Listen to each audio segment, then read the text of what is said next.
Hello my students, welcome to my 100% English channel. Today we will study about the second part of future perfect continuous tense.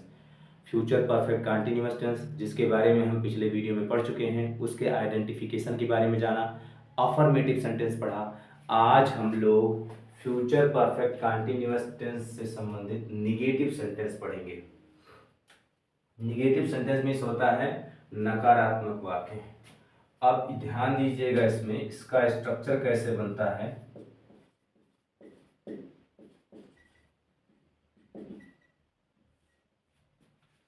सबसे पहले हम subject लिखेंगे, उसके बाद हम helping verb, फिर नॉट लगाएंगे, फिर उसके बाद वर्ब की फर्स्ट फॉर्म में आईएनजी का प्रयोग होगा, फिर उसके बाद ऑब्जेक्ट लिखेंगे, फिर अदर्स रहेगा, फिर उसके बाद सिंस या फॉर रहेगा, सिंस या फॉर प्लस टाइम, लास्ट में फुल स्टॉप। इसमें एक बात ध्यान रखिएगा, इसकी जो पहचान होती है वो होती है जिन हिंदी वाक्यों के अंत में रहा होगा, रही होगी,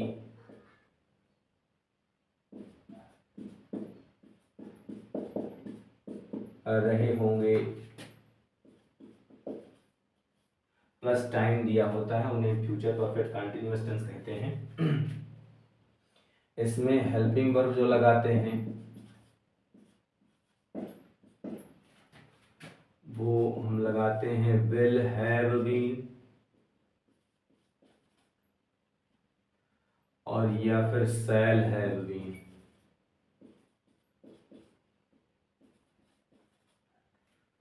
यदि हमारे पास सब्जेक्ट आई और बी होता है तो हम शैल हैव बीन लगाते हैं,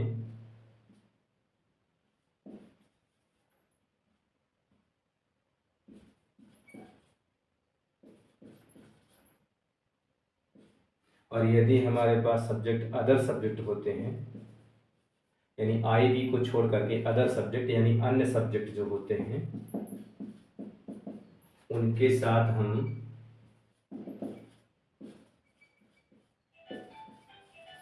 विल हैव बीन लगाते हैं और उसके बाद हम टाइम के लिए सिंस या फॉर लगाते हैं और उसके बाद फिर जो है टाइम दो प्रकार के होते हैं, एक पॉइंट ऑफ टाइम, उसके लिए हम सिंस लगाते हैं, और एक है पीरियड ऑफ टाइम,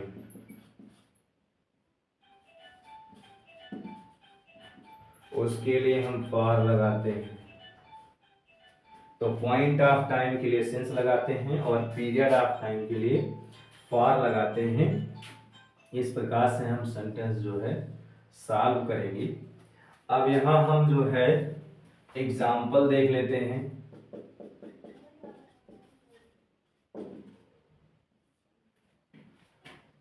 वह 2 वर्ष से, वह 2 वर्ष से कठिन परिश्रम, वह 2 वर्ष से कठिन परिश्रम नहीं कर रही होगी।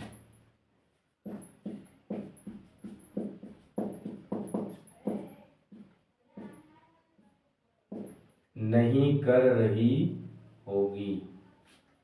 तो जिन हिंदी वाक्यों के अंत में रहा होगा, रही होगी, रहे होंगे प्लस टाइम दिया होता है, उन्हें हम फ्यूचर परफेक्ट कंटिन्यूअस टेंस कहते हैं। और ये हमारा निगेटिव सेंटेंस है। और निगेटिव सेंटेंस भी किससे शुरू होता है? सब्जेक्ट से शुरू होता है। सब्जेक्ट मीन्स करता करता मतलब कार्य करने वाला। कार्य करने वाला कौन है? वह। और वह की इंग्लिश होती है ही और सी, लेकिन ये लड़की है तो इसलिए हम इसको लिखेंगे सी। अब देखिए इसके बाद हेल्पिंग वर्ब लगाएंगे। हेल्पिंग वर्ब हमारे पास will have been, shall have been है। तो हम विल हैव बीन लगाएं या शैल हैव बीन लगाएं, यह डिपेंड करता है हमारे सब्जेक्ट पर। यदि हमारा सब्जेक्ट आई और बी है तो उसके साथ शैल हैव बीन, और यदि अदर सब्जेक्ट है तो विल हैव बीन। हमारे पास सब्जेक्ट सी है, सी जो है वो क्या है? अदर सब्जेक्ट में आ रहा है, इसलिए विल हैव बीन लगाएंगे। तो यहाँ हम विल लिखेंगे और उसके बाद ध्यान रखिएगा सबसे बड़ी चीज ये है कि हमारे पास helping verb will have been है या शैल हैव बीन है। तो हम चाहे इतना जो है भले ही हेल्पिंग वर्ब लिखा गया है, पूरा पूरा विल हैव बीन लिख करके नॉट नहीं लगाएंगे या शैल हैव बीन लिख करके नॉट नहीं लिखेंगे। हम विल लिखेंगे और उसके बाद नॉट लगाएंगे, फिर उसके बाद हम हैव लिखेंगे, फिर बीन लगाएंगे। हम पहले शैल लिखेंगे, फिर नॉट लगाएंगे, फिर उसके बाद हैव लिखेंगे, फिर बीन लगाएंगे। बीन इतना लिखने के पश्चात ही हम जो है वर्ब की फर्स्ट फॉर्म में आईएनजी लगाएंगे। तो ये बात ध्यान में रखिएगा। विल लिखा हमने, फिर नॉट लिखेंगे, फिर उसके बाद हैव लिखेंगे, फिर उसके बाद हम बीन लिखेंगे। फिर वर्ब में इस क्रिया के मतलब कार्य, कार्य कौन सा रहा? कठिन परिश्रम करने का। परिश्रम करने की इंग्लिश क्या होती है? वर्क। उसमें हम आईएनजी लगा देंगे फर्स्ट फॉर्म में, आईएनजी वर्किंग। और कठिन जो हो गया वो हार्ड हो गया। और उसके बाद फिर ऑब्जेक्ट है नहीं, अदर्स है नहीं, इसलिए जो है हम क्या करेंगे? टाइम के लिए सिंस फॉर लगाएंगे। टाइम हमारे पास जो है वो 2 वर्ष है, और 2 वर्ष जो है वो पीरियड ऑफ टाइम में आता है। पीरियड ऑफ टाइम के लिए हम फॉर लगाते हैं, तो यहाँ हम लिखेंगे फॉर, और 2 वर्ष जो हो जाएगा वो 2 years हो जाएगा। तो she will not have been working hard for 2 years। एक सेंटेंस हम और देखते हैं। तुम्हें 2 दिन से बुखार नहीं आ रहा होगा। तो जिन हिंदी वाक्यों के अंत में रहा होगा, रही होगी, रहे होंगे प्लस टाइम दिया होता है उन्हें फ्यूचर परफेक्ट कंटीन्यूअस टेंस कहते हैं। और ये निगेटिव सेंटेंस है। निगेटिव सेंटेंस सब्जेक्ट से शुरू होता है। सब्जेक्ट हमारे पास जो है वो तुम है, तो तुम की इंग्लिश होती है यू। उसके बाद हेल्पिंग वर्ब लगाएंगे। हेल्पिंग वर्ब हमारा जो है वो will have been, shall have been है। आई और बी के साथ shall have been, other subject के साथ विल हैव बीन। हमारे पास सब्जेक्ट यू है, यू अदर सब्जेक्ट में आता है, इसलिए उसके साथ हम विल हैव बीन लगाएंगे। तो यहाँ हम लिखेंगे विल, उसके बाद नहीं के लिए हम नॉट लगाएंगे, फिर उसके बाद हम हैव लिखेंगे, फिर उसके बाद हम बीन लगाएंगे। Will not have been, will not have been. उसके बाद वर्ब की फर्स्ट फॉर्म में आईएनजी। तो यहाँ बुखार आने का होता है सफरिंग, SUFFERING, सफरिंग। और उसके बाद बुखार से, from, suffering from fever,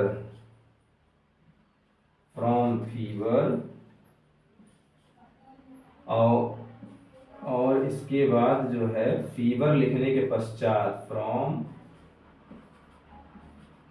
fever. और उसके बाद फिर जो है हमारे पास जो है ये क्या है? 2 दिन टाइम दिया गया है। टाइम के लिए सिंस या फॉर लगाते हैं। दिन जो है वो period of time, period of time के लिए हम फॉर लगाते हैं, तो यहां हम लिखेंगे फॉर 2 days। तो you will not have been suffering from fever for 2 days। एक सेंटेंस हम और देखते हैं। गायें, या गायें लिखिए, हम 4 घंटे से, या हम 4 घंटे तक उपन्यास उपन्यास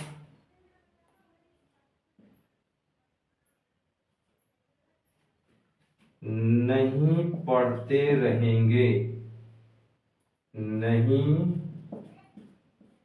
पढ़ते रहेंगे। तो जिन हिंदी वाक्यों के अंत में रहा होगा, रही होगी, रहे होंगे, रहेंगे, रहेगा, रहेगी प्लस टाइम दिया हो उसे हम फ्यूचर परफेक्ट कंटीन्यूअस टेंस कहते हैं। ये निगेटिव सेंटेंस है। निगेटिव सेंटेंस सब्जेक्ट से शुरू होता है। सब्जेक्ट हमारे पास क्या है? हम। और हम की इंग्लिश होती है वी। और वी के बाद फिर उसके बाद सब्जेक्ट के बाद हेल्पिंग वर्ब लिखेंगे। हेल्पिंग वर्ब हमारे पास will have been, shall have been है। आई और वी के साथ शैल हैव बीन लगाते हैं। तो हमारे पास सब्जेक्ट वी है, इसलिए हम क्या लगाएंगे? Shall have been. तो ये बात ध्यान में रखिएगा कि पूरा का पूरा शैल हैव बीन लिख करके हम नॉट नहीं लगाएंगे, बल्कि शैल लिखेंगे, फिर उसके बाद नॉट हैव बीन। तो shall not have been, verb की फर्स्ट फॉर्म में आईएनजी, रीडिंग, रीडिंग हो गया। उसके बाद जो है उपन्यास दी नॉवेल। और कब तक? 4 घंटे तक। 4 घंटा जो है वो क्या है? आपका period of time. Period of time के लिए हम क्या लगाते हैं? फॉर लगाते हैं। तो हम यहाँ फॉर लगाएंगे और उसके बाद 4 आवर्स, लास्ट में फुल स्टॉप। तो we shall not have been reading the novel for 4 hours. एक सेंटेंस हम और देखते हैं। गायें 4 बजे से, गायें 4 बजे से मैदान में, गायें 4 बजे से मैदान में घास नहीं चर रही होंगी। तो जिन हिंदी वाक्यों के अंत में रहा होगा, रही होगी, रहे होंगे प्लस टाइम दिया होता है, उन्हें हम फ्यूचर परफेक्ट कंटीन्यूअस टेंस कहते हैं। और इसमें जो है निगेटिव सेंटेंस है। निगेटिव सेंटेंस सब्जेक्ट से शुरू होता है। सब्जेक्ट हमारे पास क्या है? गायें। The cows, the cows. उसके बाद फिर हेल्पिंग वर्ब क्या लगाएंगे? विल हैव बीन और शैल हैव बीन। आई और वी के साथ shall have been, other subject के साथ विल हैव बीन। हमारे साथ पास सब्जेक्ट द काउज है और द काउज जो है अदर सब्जेक्ट है, उसके साथ हम क्या लगाएंगे? Will have been. तो विल नहीं के लिए नॉट लिखेंगे, फिर उसके बाद हैव लगाएंगे, फिर बीन लिखेंगे, उसके बाद वर्ब की फर्स्ट फॉर्म में आईएनजी, चरना हो जाएगा ग्रेज, GRAZ, और उसमें आईएनजी लगा देंगे, ग्रेजिंग। और उसके बाद ऑब्जेक्ट क्या हो जाएगा? Grazing the grass, grazing the grass. और उसके बाद फिर जो है मैदान में, इन the field, in the field. और उसके बाद कब से? 4 बजे से। बजे जो है वो पॉइंट ऑफ टाइम है। पॉइंट ऑफ टाइम के लिए हम सिंस लगाते हैं, तो यहाँ हम लिखेंगे सिंस। और उसके बाद 4 बजे है 4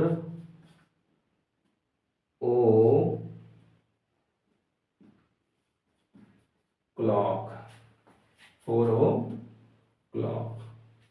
तो the cows will not have been grazing the grass in the field since 4 o'clock। अब हम एक सेंटेंस और देख लेते हैं। वह सोमवार से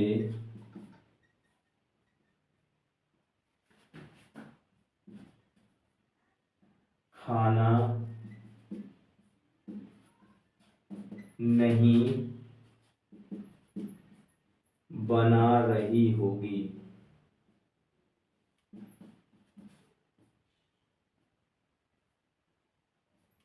वह सोमवार से खाना नहीं बना रही होगी। जिन हिंदी वाक्यों के अंत में रहा होगा, रही होगी, रहे होंगे प्लस टाइम दिया होता है उन्हें फ्यूचर परफेक्ट कंटीन्यूअस टेंस कहते हैं। और ये नेगेटिव सेंटेंस है। नेगेटिव सेंटेंस सब्जेक्ट से शुरू होता है। सब्जेक्ट मींस करता करता मतलब कार्य करने वाला। कार्य करने वाला कौन है? वह। और वह की इंग्लिश होती है सी। उसके बाद हम हेल्पिंग वर्ब लगाएंगे। हेल्पिंग वर्ब हमारे पास विल हैव बीन या शैल हैव बीन है। आई और बी के साथ shall have been, other subject के साथ विल हैव बीन। तो यहाँ हमारे पास सी है, सी अदर सब्जेक्ट है, उसके साथ में हम क्या लगाएंगे? विल हैव बीन लगाएंगे। तो यहाँ हम विल लिखेंगे, फिर उसके बाद हम नहीं के लिए नॉट लगाएंगे, फिर उसके बाद जो है हम हैव लगाएंगे, फिर बीन लिखेंगे, फिर उसके बाद हम वर्ब की फर्स्ट फॉर्म में आईएनजी लगाएंगे। तो कुक होता है बनाना, उसमें हम आईएनजी लगाएंगे, कुकिंग। और उसके बाद फिर ऑब्जेक्ट होगा फूड।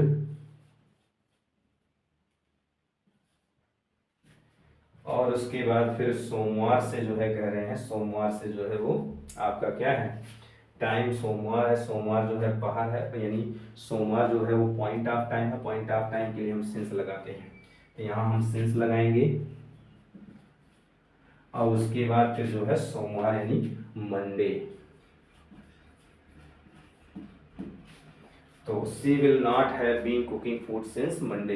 इस प्रकार से सेंटेंस सॉल्व किया गया है। एक बार हम फिर से देख लेते हैं। हम लोग फ्यूचर परफेक्ट कंटीन्यूअस टेंस के अंतर्गत नेगेटिव सेंटेंस पढ़ रहे हैं। नेगेटिव सेंटेंस, तो यहाँ पर एक चीज ध्यान रख देते हैं हम कि पहचान जो है वो जिन हिंदी वाक्यों के अंत में रहा होगा, रही होगी, रहे होंगे प्लस टाइम दिया होता है उन्हें फ्यूचर परफेक्ट कंटीन्यूअस टेंस कहते हैं। और हेल्पिंग वर्ब हम क्या लगाते हैं? विल हैव बीन और शैल हैव बीन लगाते हैं। आई और बी के साथ shall have been, other subject के साथ विल हैव बीन। टाइम के लिए सिंस या फॉर लगाते हैं। पॉइंट ऑफ टाइम के लिए सिंस और पीरियड ऑफ टाइम के लिए फॉर लगाते हैं। और उसके बाद फिर जो है हम स्ट्रक्चर देख लेते हैं। सबसे पहले हम सब्जेक्ट लिखेंगे, फिर हेल्पिंग वर्ब, फिर नॉट, फिर वर्ब की फर्स्ट फॉर्म में आईएनजी, फिर ऑब्जेक्ट, फिर अदर्स, उसके बाद सिंस या फॉर, फिर टाइम लिखेंगे। जैसा टाइम होगा उसी अनुसार से सिंस या फॉर लगाएंगे। अब एक बात ये भी ध्यान रखिएगा कि हेल्पिंग वर्ब हमारे पास विल हैव बीन और शैल हैव बीन है। अगर हमको नॉट लगाना पड़े तो हम विल हैव बीन और शैल हैव बीन लिखने के पश्चात ही नॉट लगाएंगे। तो ऐसा नहीं लिखेंगे, हम पूरा का पूरा विल हैव बीन लगा करके नॉट नहीं लिखेंगे, पूरा का पूरा shall have been plus not नहीं लिखेंगे, बल्कि हम जो है विल या विल लिखेंगे, फिर नॉट लिखेंगे, उसके बाद हम हैव बीन लिखेंगे। पहले हम शैल लिखेंगे, फिर नॉट लिखेंगे, फिर उसके बाद हैव बीन लगाएंगे। तो ये बात ध्यान में रखिएगा। और आपको एक बात और बता दें, विल और शैल जो है ये मॉडल ऑक्सिलरी वर्ब है, और मॉडल ऑक्सिलरी वर्ब अपने पश्चात ही नॉट लेता है। ये बात ध्यान में रखिएगा। यहाँ जो लिखा गया है मॉडल ऑक्सिलरी वर्ब विल और शैल, विल शैल अपने पश्चात वर्ब की फर्स्ट फॉर्म लेते हैं। और जब भी विल और शैल के बाद हैव लग जाता है, हैव ये जो है, जो ये हैव लिखा हुआ है, ये वर्ब की फर्स्ट फॉर्म है। तो विल और शैल मॉडल ऑक्सिलरी वर्ब है, और मॉडल ऑक्सिलरी वर्ब अपने पश्चात जो है वर्ब की फर्स्ट फॉर्म लेता है। लेकिन जब विल और शैल के बाद में जो है हैव लग जाता है, तो उसके बाद वर्ब की थर्ड फॉर्म प्रयोग होती है। तो यहाँ पर बीन का प्रयोग कर दिया गया है। बीन जो है वो वर्ब की थर्ड फॉर्म है। तो विल हैव बीन और शैल हैव बीन। अब बात ये उठती है कि हमको नॉट अगर लगाना है तो विल और शैल मॉडल ऑक्सिलरी वर्ब है, मॉडल ऑक्सिलरी वर्ब अपने पश्चात तुरंत नॉट लेते हैं, उसके बाद फिर हैव बीन लेंगे। तो इसलिए बात ध्यान में रहे, पहले हम विल लिखेंगे, फिर नॉट लिखेंगे, फिर हैव, फिर उसके बाद बीन, फिर वर्ब की फर्स्ट फॉर्म में आएंगे। पहले शैल लिखेंगे, फिर नॉट लिखेंगे, फिर हैव लिखेंगे, फिर बीन लिखेंगे, उसके बाद हम वर्ब की फर्स्ट फॉर्म में आईएनजी लगाएंगे। यहाँ हम जो है एग्जाम्पल देख लेते हैं। तो वह 2 वर्ष से कठिन परिश्रम नहीं कर रही होगी। She will not have been working hard for 2 years। तुम्हें 2 दिन से बुखार नहीं आ रहा होगा। You will not have been suffering from fever for 2 days। हम 4 घंटे तक उपन्यास नहीं पढ़ते रहेंगे। We shall not have been reading the novel for 4 hours। गायें 4 बजे से मैदान में घास नहीं चर रही होंगी। The cows will not have been grazing the grass in the field since 4 o'clock। वह सोमवार से खाना नहीं बना रही होगी। She will not have been cooking food since Monday. इस प्रकार से सेंटेंस सॉल्व किया गया है। जिन्हें भी स्क्रीनशॉट लेनी है वो ले सकते हैं।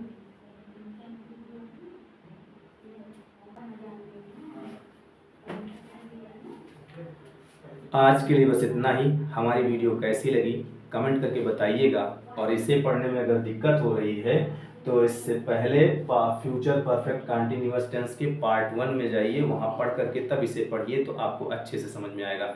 और यदि आपको जो है टाइम के बारे में, जो सिंस फार के बारे में अगर डिटेल में अध्ययन करना है तो प्रेजेंट परफेक्ट कंटिन्यूअस टेंस के पार्ट 1 में जाइए, वहाँ डिटेल में जो है पढ़ाया गया है, उसे पढ़ करके तब पढ़िए तो अच्छे से समझ में आएगा। और यदि आप नए हैं तो हमारे चैनल पर जाइए, और मेरे चैनल पर जो है शुरू से टेंस पढ़ाया गया है, आप हमारे चैनल पर जाइए, वहाँ शुरू से टेंस पढ़िए तो आपको और अच्छे से समझ में आएगा। और आपसे यही निवेदन है कि हमारे इस चैनल को सब्सक्राइब कर लीजिए, वीडियो को लाइक कर दीजिए, कमेंट कर दीजिए, और जहाँ तक हो सके इसे शेयर कर दीजिए। Thank you.